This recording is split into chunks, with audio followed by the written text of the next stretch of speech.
I run my fingers across the cool granite countertop, the one I selected after comparing 12 different samples. Sunlight streams through the windows I've cleaned twice this morning, casting golden rectangles across my new hardwood floors. My apartment. My achievement. My name alone on the deed. The doorbell chimes, sending a flutter of anxiety through my chest. They're here. I smooth my blouse and open the door, greeted by my mother's critical gaze as she scans the entryway. Amy, darling. She air kisses near my cheek, the scent of her expensive perfume invading my space. Her eyes narrow at the modest decorations I've arranged. Couldn't you have hired an interior designer like the one Jessica uses? This place could have so much more personality. Dad steps in behind her, already checking his phone. Traffic was terrible. Is there parking validation? Jessica sweeps in last, designer sunglasses perched on her head, phone in hand. She gives the apartment a cursory glance. It's cute, smaller than I expected. It's 2 bedrooms, I reply, swallowing the defense rising in my throat. Perfect for me. I lead them through the tour I've rehearsed, pointing out features I've worked months of overtime to afford. The south-facing windows bring in natural light all day. And I negotiated a great deal on the upgraded appliances. Dad nods absently, thumbing through emails. Did you see my latest post got 5,000 likes? Jessica interrupts, thrusting her phone toward our parents. The activewear company wants to extend my influencer contract. Mom and Dad immediately crowd around her screen. Show us, Mom exclaims. Your social media is really taking off. That's my girl, Dad beams, suddenly attentive. Always knew you'd make a name for yourself. I stand forgotten by my carefully selected kitchen backsplash. I got promoted to senior manager last week. I offer when there's a lull. 3 years instead of the usual 5. That's nice, dear, Mom says without looking up. Now about Jessica's influencer collaboration. A memory surfaces. Me at 12, saving every dollar of allowance for months while Jessica blew hers on mall trips. When I finally had enough for the laptop I needed for school projects, I showed my parents proudly. That's a lot of hard work, Dad had said distractedly. That same night, Jessica came home with new designer jeans Mom had bought her just because. The scene repeats with different props as we grow. My full scholarship announcement met with distracted nods at dinner, while Jessica's barely passing graduation warranted a backyard celebration with 50 guests. Anyone want coffee? I ask, returning to the present. I've got that special blend from the local roaster. No one answers. They've migrated to my small balcony where Jessica is taking selfies, positioning herself to capture the city view I fell in love with. This would make such a cute background for my wellness series, she says, though I'd need to filter out those power lines. My parents nod appreciatively, as if she's discovered something I've never noticed. After they leave early, because Jessica has a thing, I stand in my quiet apartment, feeling the hollow victory. 3 weeks later, I'm in the dealership signing papers for my new SUV. Not brand new, but new to me. 3 years of saving while driving a car held together with hope and duct tape. The salesman hands me the keys. Congratulations, Miss Morgan, she's all yours. Pride swells in my chest as I run my hand along the sleek silver exterior. I worked for this. Every dollar earned through early mornings and late nights.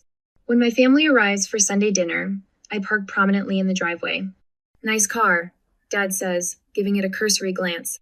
It's the mid-range model, I explain. Good safety ratings, and I negotiated them down $3,000. Jessica circles it, her expression unimpressed. Why work so hard? I'll just find a rich husband and get everything handed to me. My parents laugh like she said something brilliant. That's our Jess, always thinking ahead, Mom says, squeezing Jessica's arm affectionately. I stand beside my car, fingers tightening around my keys as I force a smile. This moment of achievement, like all the others, dissolves into the background of Jessica's distance. I follow them inside, the familiar weight settling on my shoulders, the weight of being perpetually second best in the eyes of the people who should see me most clearly. What they don't see is the resolve hardening inside me. What they don't know is that one day they'll push too far. And when that day comes, they'll discover what I'm truly capable of. I stand in a cramped dressing room, watching as my sister twirls in her $25,000 wedding gown. The silk rustles like money changing hands, diamonds catching light at her throat. Perfect. Our mother breathes, eyes glistening. Absolutely perfect. I adjust the bridesmaid dress they've selected, a shade that washes out my complexion, in a cut that does nothing for my figure. The price tag alone could cover my monthly mortgage payment. Tyler's family has connections to everyone, Jessica emphasizes, examining her reflection from another angle. This wedding is going to be featured in 3 different magazines. Mom fusses with Jessica's train, spreading it out to maximize the dramatic effect. Our daughter has truly made it. I catch my mother's gaze in the mirror as she looks over at me. This is what real success looks like, Amy, she says, her voice honey, sweet but eyes sharp. Not everyone understands the value of making the right connections. I bite my tongue until I taste copper. Across the boutique, I notice Tyler's mother and sister exchange a glance I recognize concern masked as politeness. They see what my parents refuse to acknowledge. The invitation to Jessica's destination honeymoon arrives through Instagram. Their trip to the Maldives fills my feed for 2 weeks straight. Overwater bungalows, champagne at sunrise, designer swimwear meticulously arranged on pristine sand. My promotion email arrives the same day as Jessica's posts of her new Range Rover. Congratulations, the subject line reads. Director of Marketing effective immediately. I pour a glass of wine and update my investment portfolio spreadsheet, adding the new salary figures. The numbers grow steadily, not glamorous, but solid. Real. When I drive to my parents' for Sunday dinner, Jessica's gleaming sports car dominates the driveway. Inside, she lounges on the couch, scrolling through her phone. Just ordered the most incredible Hermes bag, she announces without looking up. Tyler's bonus came through early. I set down the dish I've brought, homemade lasagna still warm from my oven. That's nice, I say. I just got promoted to director. Dad glances up from his newspaper. Good for you, kiddo. Jessica, show us the bag you're getting. 4 years later, I hear the news through a phone call from my sobbing mother. He just left her, Mom wails through the speaker. Called her shallow and wasteful. Can you believe it? After everything she's done for him. I grip my phone tighter, thinking of the luxury vacations, the wardrobes of clothes with tags still attached, the sports cars traded in yearly.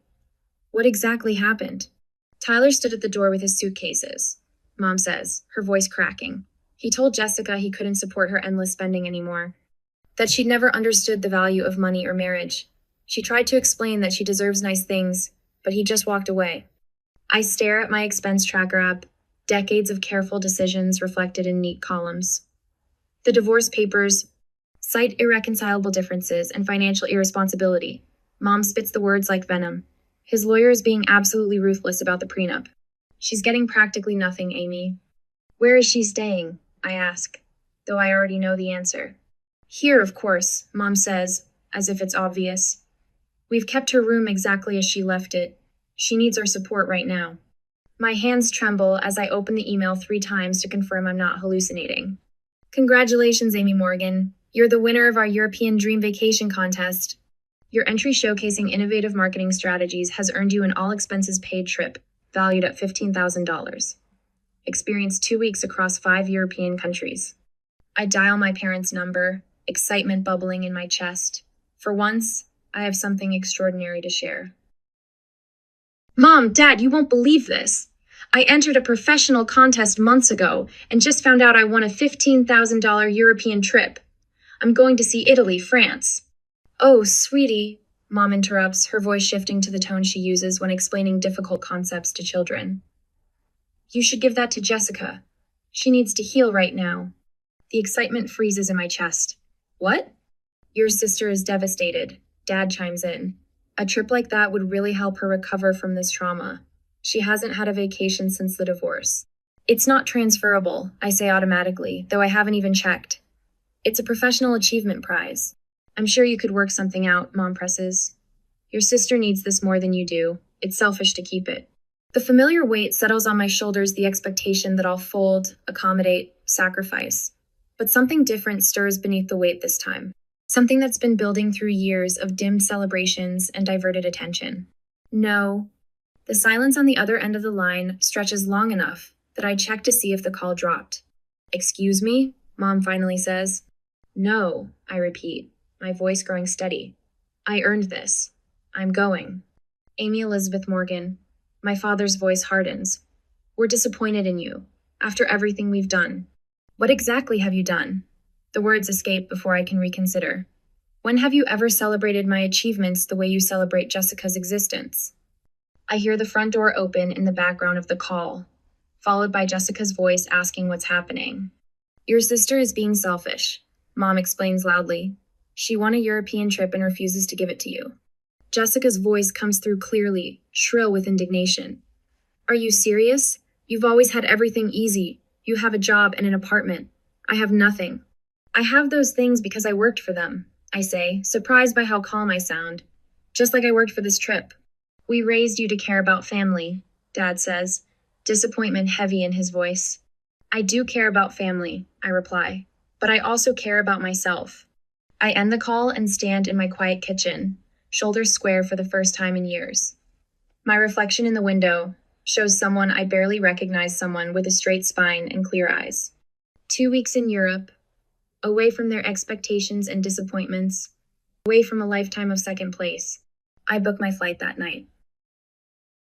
I tilt my face toward the Tuscan sun, letting its warmth sink into my skin. Standing atop this ancient hill, surrounded by cypress trees and rolling vineyards, I feel something unfamiliar peace. No one here knows about Amy Morgan, the perpetual second best. No one cares about Jessica's Instagram followers or my parents' transparent favoritism.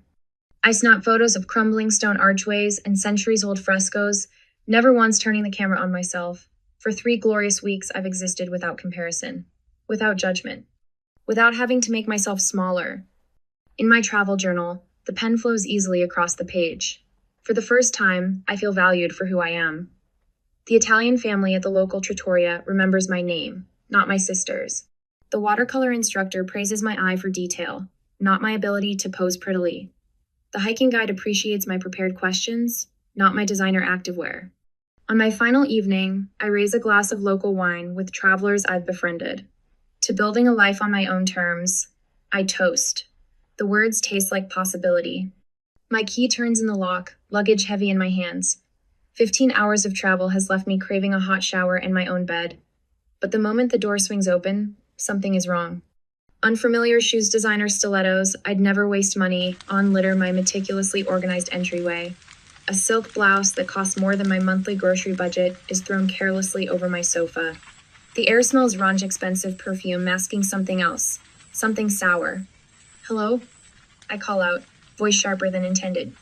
The bathroom door opens. Jessica emerges, wrapped in my robe, hair dripping onto my clean floors.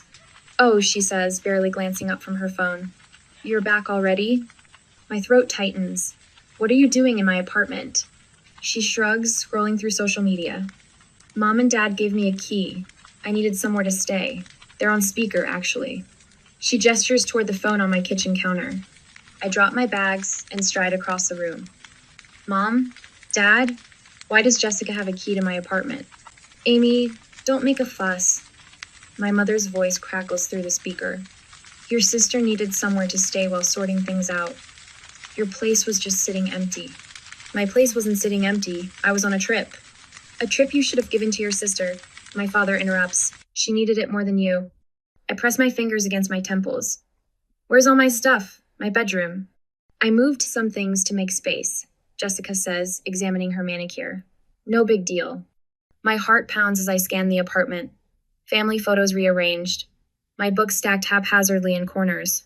Cabinet doors left open. Contents reorganized to make room for Jessica's organic specialty foods. A horrible thought strikes me. My car. I need to check on my car. I grab my keys and rush out, ignoring Jessica's eye roll and my parents' voices calling after me. The elevator seems to crawl. My hands shake as I punch the button for the parking garage.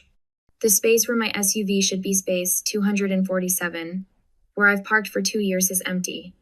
A cold weight settles in my stomach. I dial my parents, pacing the concrete floor. Where is my car? I demand when my father answers. Now, Amy, don't overreact. His tone is the same one he used when explaining why Jessica got a car for her 16th birthday while I took the bus until I could save for my own. Where is my car? Each word punctuated by the sharp click of my shoes on concrete. We sold it, he says matter-of-factly. Jessica needed money to get back on her feet. The world tilts. You sold my car? You had no right. My mother's voice cuts in. It was just a car, Amy. Family is more important. Jessica needs us right now. It was my car, I whisper, then louder. It was my car. I paid for it. My name was on the title. We'll discuss this when you've calmed down, my father says before hanging up. I stare at my phone, rage building like a physical force. I take the stairs back to my apartment, too restless for the elevator. Jessica is still there, now lounging on my couch, scrolling through her phone. Where's the money from my car, I demand. She doesn't look up. I needed things. I spot a bank statement on the counter my parents' account. A withdrawal for $25,000. Next to it, receipts from designer boutiques and a new spa membership card with Jessica's name. My SUV, my independence, my hard work, all liquidated to fund Jessica's healing. The front door opens. My parents walk in without knocking, as if they own the place, as if they have any right to be here. You're being dramatic, my father says with a dismissive wave of his hand. You can buy another car. You have a good job. You stole from me, I say, my voice unnaturally calm. You sold property that wasn't yours to sell. My mother sighs.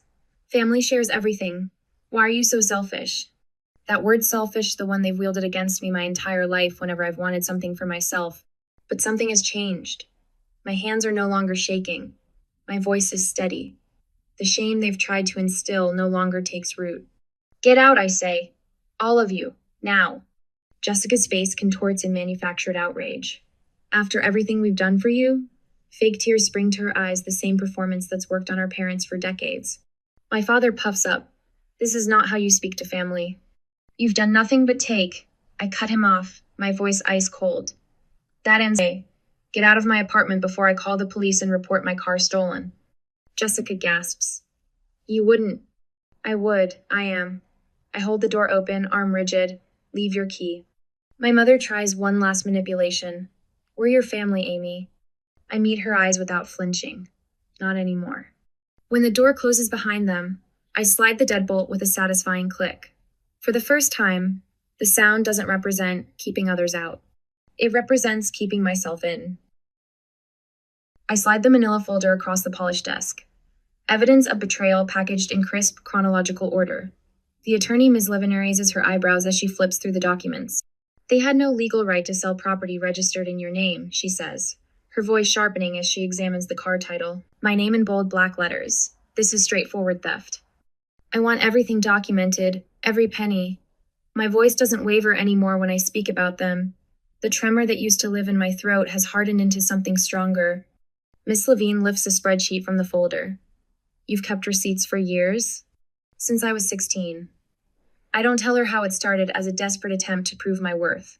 How I'd highlighted every contribution, every loan that mysteriously became a gift when Jessica needed something. Miss Levine taps her pen against my meticulously organized evidence. Most clients come in with scattered memories, maybe a bank statement or two. You've brought me a case file that would make a paralegal jealous. I say nothing. Preparation has always been my armor. She holds up my car title, the highlighter mark vivid against the paper. The vehicle was solely in your name. They had no authority to sell it. They never thought I'd fight back. I run my finger along the edge of the desk. They still don't. Back home, I add another document to the growing file. A printout of Jessica's Instagram post timestamped 3 days after they sold my car showing her lounging at a luxury spa.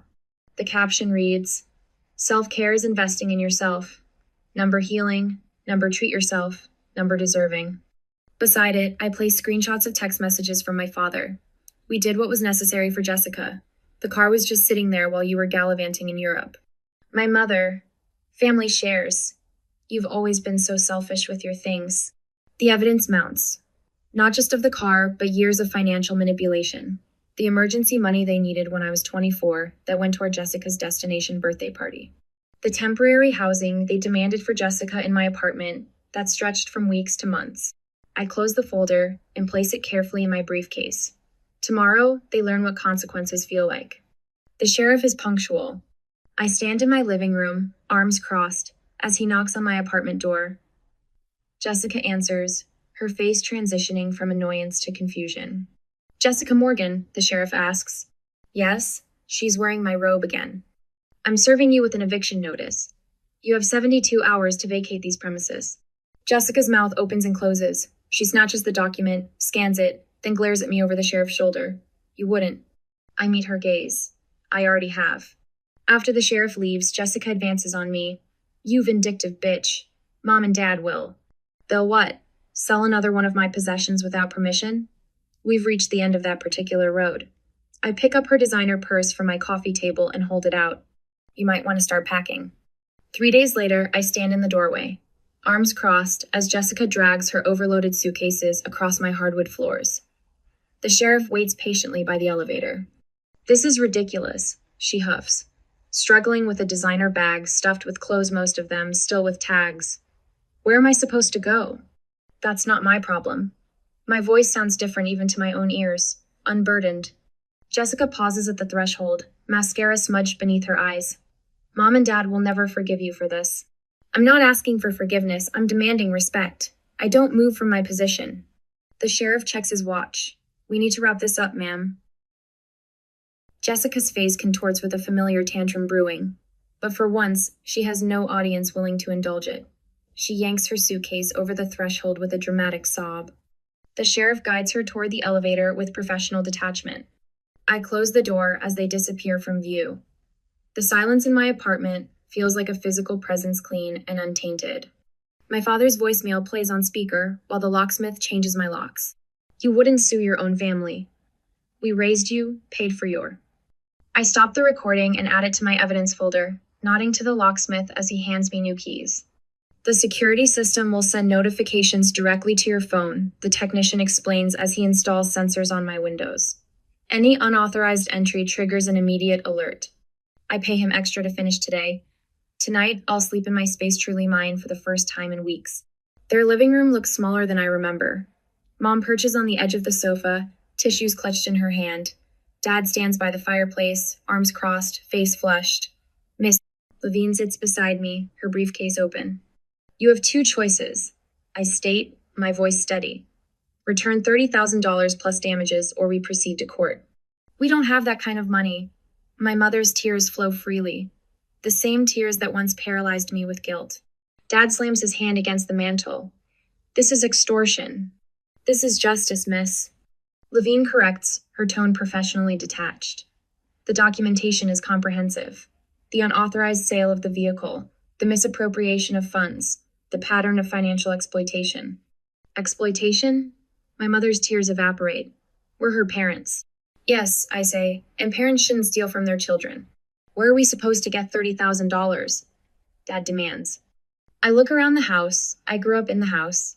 They remortgaged twice to fund Jessica's whims. Then you'll need to sell the house.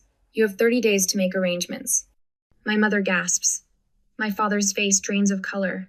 Amy, he starts, his voice softening into the cajoling tone that once worked so well. Sweetheart, we can work something out as a family. We already tried that approach. I close my copy of the legal documents. It didn't work out well for me. As we leave, I don't look back. The weight that's lived between my shoulder blades for decades feels lighter with each step. Is it really revenge when you're simply demanding justice? The thought follows me to the car where, for the first time, I allow myself a small smile. They never imagined I would fight back. They're about to learn that years of dismissal and theft create a formidable opponent.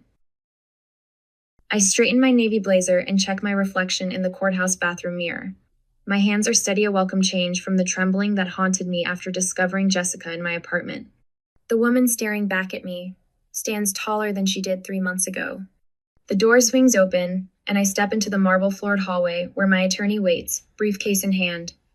The click of my heels against stone echoes with each deliberate step. Then I see them huddled together at the far end of the corridor. Mom's eyes are puffy. Dad's shoulders slump beneath his worn suit jacket. Jessica stands slightly apart, scrolling through her phone as if this is all a minor inconvenience. They spot me. Mom rushes forward, arms outstretched. Amy, sweetheart, we can still fix this as a family. Her perfume invades my space, the same scent that filled my apartment when I returned to find a stranger living in my home. This isn't who we raised you to be. Dad steps closer, voice low. Think about what this will do to our reputation, to your mother's health. Is that what you want? I feel a familiar pressure building in my chest, the weight of family obligation. For a moment, I'm 12 again, swallowing disappointment as my achievements fade into the background of Jessica's existence. Jessica finally pockets her phone and hisses, "You're destroying our family over a stupid car." The pressure in my chest dissolves, replaced by a clarity that straightens my spine. This stopped being about the car the moment you felt entitled to take what wasn't yours. My voice comes out steadier than I expected. It's about 29 years of taking without asking. The courtroom doors open. My attorney touches my elbow, and I walk past them without looking back. Judge Carwell's glasses reflect the projection screen as my attorney displays the text message from my father. "We sold your car. Jessica needed the money more." The message looms large against the white wall, the casual theft of my property laid bare in 12 simple words. Miss Morgan has documented years of financial exploitation by her family members, my attorney continues, clicking through a slideshow of evidence. Bank statements showing $25,000 withdrawn the day after the unauthorized sale of her vehicle. Social media posts from the defendant Jessica Morgan showing purchases made with those funds. I watch my father shift in his seat, tugging at his collar. My mother stares at her hands folded in her lap. Jessica glares at me from across the room, her expression a mixture of disbelief and indignation as if my seeking justice is the true betrayal. The judge's expression grows increasingly troubled as financial records flash across the screen years of loans, never repaid, my name on the car title, the documented value of the vehicle. My parents' attorney offers weak rebuttals about family arrangements and misunderstandings, but his arguments wither beneath the weight of evidence I've meticulously collected. When the judge finally speaks, his voice cuts through the courtroom like a blade. This is a clear case of unauthorized sale of property and financial exploitation. He removes his glasses, fixing my parents with a direct stare. The court finds in favor of the plaintiff. The words hang in the air. Years of dismissal and diminishment answered with 6 simple words. The court finds in favor. The defendants are ordered to pay $30,000 for the value of the vehicle, plus $10,000 in damages, and all legal fees associated with this case. I hear my father's sharp intake of breath. My mother leans over, whispering something in his ear. His face pales. "We'll lose the house," my mother whispers, loud enough to carry in the quiet courtroom. The judge continues speaking, but their words echo in my mind. "We'll lose the house." The home where Jessica was celebrated while I was overlooked. Where my scholarship announcement warranted distracted nods, while Jessica's C average graduation inspired a backyard party for 50. I should feel vindicated. Instead, I feel hollow not from regret, but from the realization that justice doesn't heal the wounds. It simply stops the bleeding. 3 weeks later, I drive past my childhood home. The for sale sign swings gently in the spring breeze. A moving truck sits in the driveway, its back doors open like a mouth ready to swallow the remnants of my past. Through the open garage, I glimpse Jessica carrying a box to her car, her face tight with an unfamiliar emotion reality. For the first time in her life, Jessica is facing consequences that can't be charmed away or passed to someone else. I don't slow down. I don't stop. My new SUV, nicer than the one they sold, carries me forward while they move backward into a 2-bedroom apartment across town. The symmetry isn't lost on me. My 2-bedroom apartment they dismissed, now mirrored in their downsized reality. Back home, I stand at my kitchen counter, the one I selected after comparing 12 different samples. Sunlight still streams through my windows, casting golden rectangles across my hardwood floors. But something has shifted. The apartment feels different because I am different. The court judgment sits on my countertop. I trace my finger over the embossed seal, the official recognition of my rights. For a moment, I consider framing Ida trophy of sorts. Instead, I open a drawer and place it inside, closing it with a soft click. This chapter is closed, I whisper to the empty room. I pull out my phone and scroll to my contacts. Mom, Dad, Jessica. 3 names that once defined my worth, now reduced to digital entries I no longer need. Delete, delete, delete. With each tap, the weight I've carried since childhood grows lighter. I take a deep breath, not the shallow kind that braces for disappointment, but the full lunged inhale of someone facing an open horizon. Outside my window, the city continues its rhythm. Inside, the only sound is my breathing steady and free. I trace my fingers over the engraved nameplate on my office door. Director of Marketing, Amy Morgan. The brass feels cool and solid against my skin, much like the foundation I've built for myself. 3 years ago, I was fighting for recognition in a family that couldn't see me. Now, executives seek my opinion across conference tables. Amy, do you have a minute? Tara peeks into my office, her expression earnest. I'm struggling with the presentation for tomorrow. Come in. I gesture to the chair across from my desk where project briefs and quarterly reports are arranged in precise stacks. Behind me, my Marketing Excellence Award catches the afternoon light. After guiding Tara through her concerns, I signed the final papers for my beach house investment property, calculated decision after months of research and planning. The realtor beams as I hand her back the pen. Congratulations, Miss Morgan. It's rare to see someone your age making such sound investments. I smile, knowing what she doesn't, that each signature represents not just financial acumen, but freedom purchased at the steepest price. Later that evening, laughter fills my apartment. 6 friends crowd around my dining table, wine glasses reflecting the warm lighting I've installed since reclaiming my space. These people celebrate my victories without diminishing them, ask about my dreams without redirecting the conversation to themselves. To Amy, Marcos raises his glass, his eyes sincere. Who taught us all what real strength looks like. As their glasses clink against mine, warmth spreads through my chest that has nothing to do with the wine. My smile reaches my eyes, unforced and genuine. The hostess leads me to my favorite corner table at Riviera. I'm halfway through my salmon when the restaurant door swings open. My parents enter, Jessica trailing behind them. They look smaller somehow, diminished. Jessica spots me first, freezing momentarily before masking her expression. Our eyes meet across the restaurant, 3 seconds of contact that once would have sent anxiety spiraling through me. Now I feel nothing but calm detachment, like observing strangers in a painting. I return to my meal, savoring each bite as they're seated on the opposite side of the restaurant. Wind whips through my hair as I drive my new SUV along the coastal highway.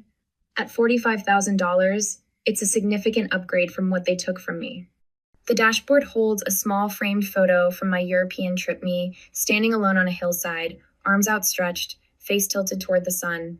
Some prices are worth paying for peace, I whisper to the open road ahead. My parents think I should keep supporting my brother financially, even though he gambles it away, Elise says, her voice trembling slightly. She's the newest member of my team, brilliant but burdened. Family doesn't always mean loyalty, I tell her, remembering my own journey. Respect must be earned, even from those who share your blood. She looks up, surprised by my directness. Self-reliance is the most valuable achievement, I continue, choosing my words carefully. And setting boundaries isn't selfish, it's necessary for survival. That evening, I spread travel brochures across my coffee table grease. New Zealand, Morocco. Solo adventures calling to a woman who no longer fears standing alone. Beside them lies my investment portfolio, growing steadily, and plans for renovating my kitchen with the exact backsplash I've wanted. I open my journal, a habit I've maintained since rebuilding my life, and write, the family I choose will be the one I deserve. Each word feels like shedding another layer of the woman I was the one who measured her worth by others' validation. The apartment is quiet except for the scratch of my pen against paper, but the silence no longer feels empty. It feels like mine.